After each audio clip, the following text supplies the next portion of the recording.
Hey everyone, welcome back to Marketing 100. I'm Kayle, your salon and spa business bestie, and I'm joined today by a very special guest. We're very excited to welcome a friend to the show, Brett Foreman, co-owner of Oakland's own Pony Studios. Welcome to the show, Brett. Hey, thanks for having me. You're a very talented guy. Pony Studios has been extremely successful with your guidance, but you're obviously more than just a co-owner of a salon. Can you tell us a little bit more about you? I wouldn't say that I'm integral to the success. My wife is the talent, but to your point, I am the unpaid head of operations, finance, HR. Very important work. All successful, quote, successful salons have an unpaid intern helping run things. Yeah. And that's you. I love it. Yeah. As you know, on this show, we're on a mission to bring salon owners 100 marketing tips to help them level up their salon business game. And today is no different. But today I'm kicking the ball over to you, Brett. So I want to hear, what are we talking about today? So a little bit about me. I come from a technical marketing background. And I've sold marketing technologies to large companies for a number of years. And I could claim, some ownership of some of the successes that we've had because of the methodologies that we employ. So I think for the agenda today, I thought we could boil down a couple of things. Attribution and our automated NPS and review mechanisms that Mango Mint plays part in. As you know, we're big fans of Mango Mint here on the platform. We use them for, all of our automation and tools needs. So yeah, we absolutely love them. We are big on being able to tie your efforts to tangible results here on the show and not just focusing on things like vanity metrics. Let's talk about attribution. I want to hear what you got to say about that, Brett. So attribution from a marketer's perspective is really difficult to measure a lot of the times. That's why I actually quit marketing and then just got into the MarTech world as a customer-facing person in my tech day job. But attribution, essentially, you want to understand what efforts resulted in success. So you need to understand what success means to you and what efforts you're measuring. And you mentioned vanity metrics. So vanity metrics are how many website views am I looking at? Is that really something that you care about? Or do you care about the dollars that come into the door? It's as simple as understanding where somebody learned about you in their first visit. I think a lot of people spend a lot of time, as an example, on Instagram to curate a personal brand, to try to drive awareness and ultimately conversion or people booking with you. But at the end of the day, if you have 20,000 followers, how many are local people that understand the value of your offering, that understand the value of a good haircut, understand that you are who they want to book with, and then they click a button, and they go to you, and they get a service, and they pay you, right? When you acquire a customer, I think it's important to understand where they come from. And where they come from may surprise you. You can create a form in your booking sort of motion where you have a pick list of options so that you can measure like a top 5, channels of acquisition. And it could be word of mouth. It could be off the street, Instagram, Yelp, Google. I think a lot of people think that they were booked through Instagram.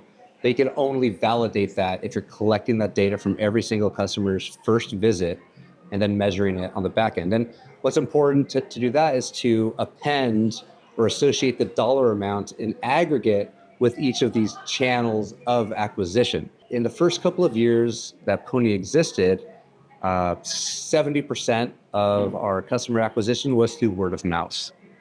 And over time, it's 60% and 30% is Instagram. At the end of the day, I think you'd be surprised that it's all a word of mouth. So how do you then, amplify that? What proportion of business comes from which channels? Two things. What's successful, so should we double down on that effort? And what's not successful, so should we stop working that much, or should we give it hell for 90 days to see if we can increase that the stake of that channel or not? When it comes to actually, tying dollars to donuts with your marketing efforts, I think it's really all too easy to get caught up in the things that are easy to see. We're used to being fed metrics through platforms that are very often public facing. A lot of business owners even sort of get into that trap of saying, like, this is something I can see every day.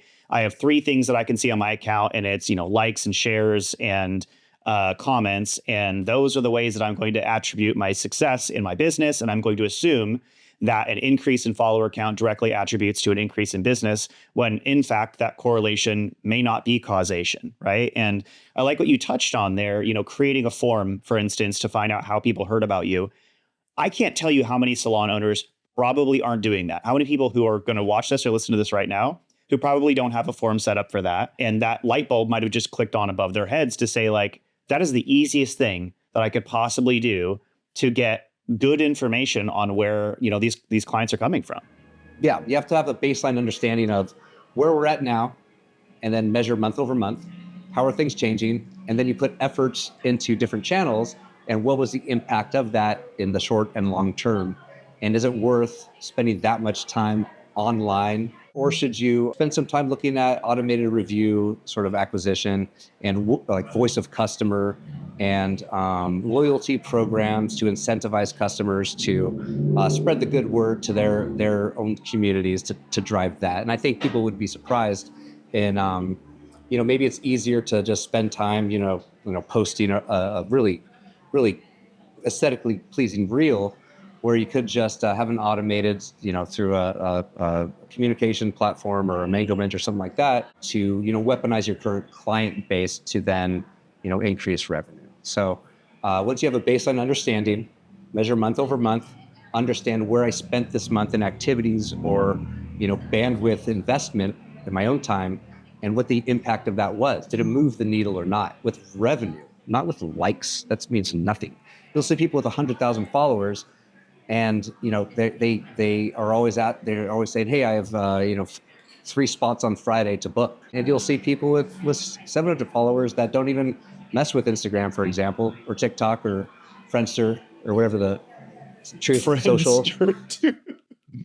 You see people on Truth Social. What year is it? I love it. Yeah. If you care about driving revenue, you have to be methodical about it. But if you just care about doom scrolling and, Truth Social, then, have at it.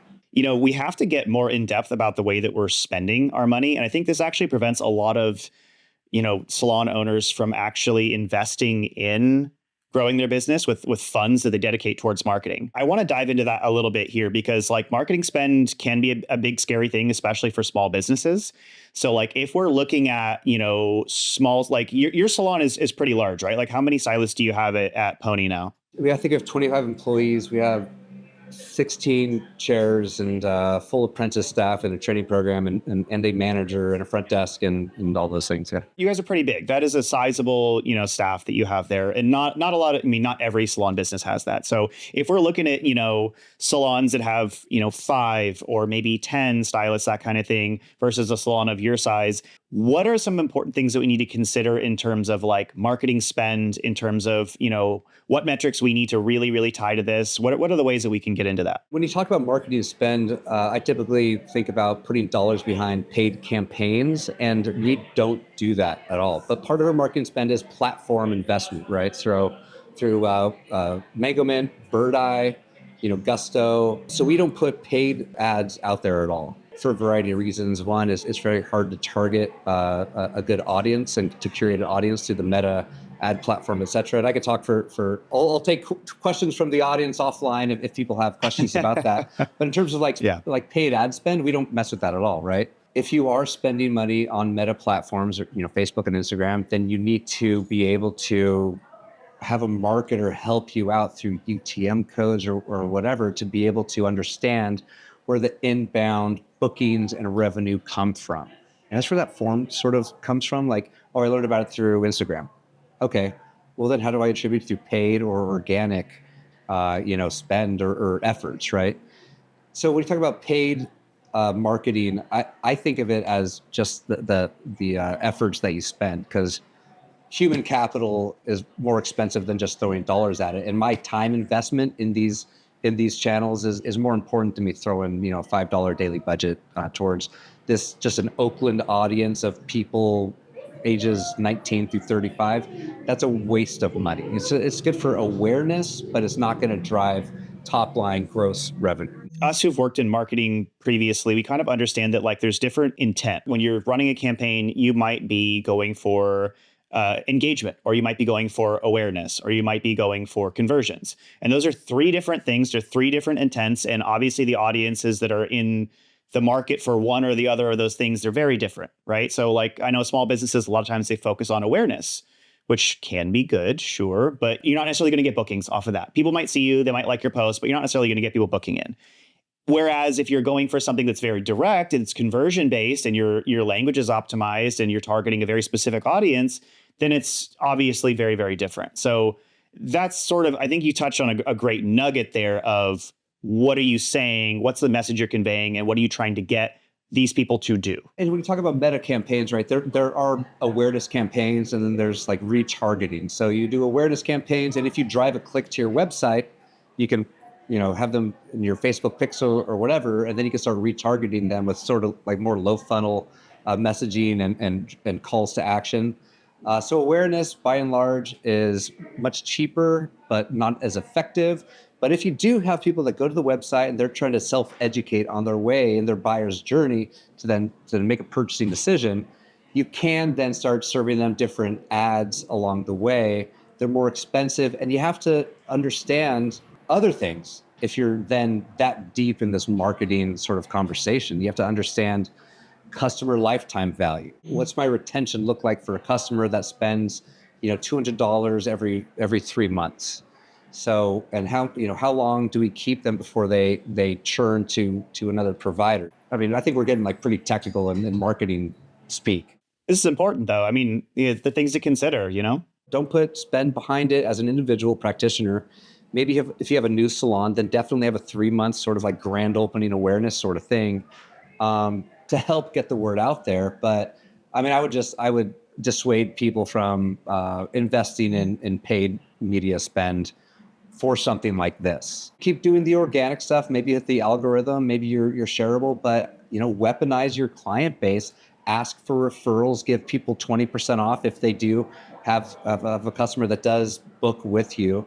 You could really incentivize and weaponize that current customer base, and that's everything for Pony. Like 70% of our customers and new customers are word of mouth, straight up. It's not the hundreds of hours combined, like weekly, that our staff does to create these really great reels, right?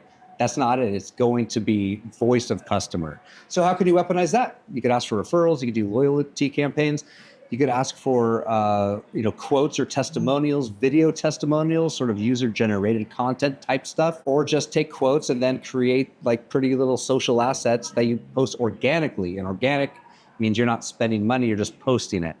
And then somebody's gonna see it who's in market for a new hairdresser, and they'll do some research on you and they'll book from you because either they saw their friend post something or they saw you post a quote. Have your clients take a selfie, post that, and have them repost it. Done. That's the most effective thing. Like, hey, can I tag you in this and can you repost? I'll give you 15% off of the next product. It's kind of a no-brainer to leverage user-generated content. It's cheap, it's easy, and if people already like you, it shouldn't be hard to ask them to talk about you. You know what I mean? Like we talk all the time about how word of mouth marketing is still the greatest tool that most salon businesses have. It's the easiest thing to leverage if you're providing a quality service to your clientele and they like it. But I think the culture nowadays is to sit behind a computer screen and just throw things out there rather than engage person to person, face to face, and ask them, like, hey, it'd be really meaningful. Like, if you have any friends or colleagues that you could recommend me to, I would love that. Like, can you do that for me? It's hard for anyone. I'm in like software sales, so I've been told no 1,000 times, and I'm callous and fearless about that. But yeah, you need to from a leadership standpoint, you need to empower your people to find models, and that's hard now more than ever, and to ask for favors. And if you have a loyal customer, they would be happy to do a favor for you. And there's this fear of asking that, and do it, and you will make more money. You'll be booked out. You'll raise your prices, and just make that strategy day in and day out. Every single customer, ask them for that. One person a day will spread the good word, and it will be effective. And that's the most effective, I think, tactic to generate more revenue as a hairstylist. All right, everybody, that's what we've got for you today. Thank you so much for tuning into another episode of Marketing 100. How are you currently attributing new clients? What tools are you using? What's working for you? Let us know down in the comments. We want to hear what's working for you. I want to thank our guest, Brett Foreman, for being on the show today. Thank you so much, Brett. Huge shout out to you and Pony Studios. Thank you for joining us today. We loved having you, and we'd love to have you again. Where can our viewers and listeners go to learn more about you and Pony Studios? Well, I have a private Instagram page that's mainly dedicated to making fun of my children and making pizza. But also, Pony.salon is the website. We also have an e-learning app for hairdressers at Ponyeducation.live, or downloadable on the iPhone App Store. And we have a hands-on education business, Ponyeducation.com. Awesome. Thank you so much, Brett. If you want to learn more snackable, tactical marketing tactics like these, get subscribed to the Salon Business. If you want to try out the tactics we talked about today, we've got a link down in the description. You can try Mango Mint for free for 30 days. You get a little bit of extra time on us. Don't tell anybody. I'm Kayle, your salon and spa business bestie, and I'll see you in the next episode of Marketing 100.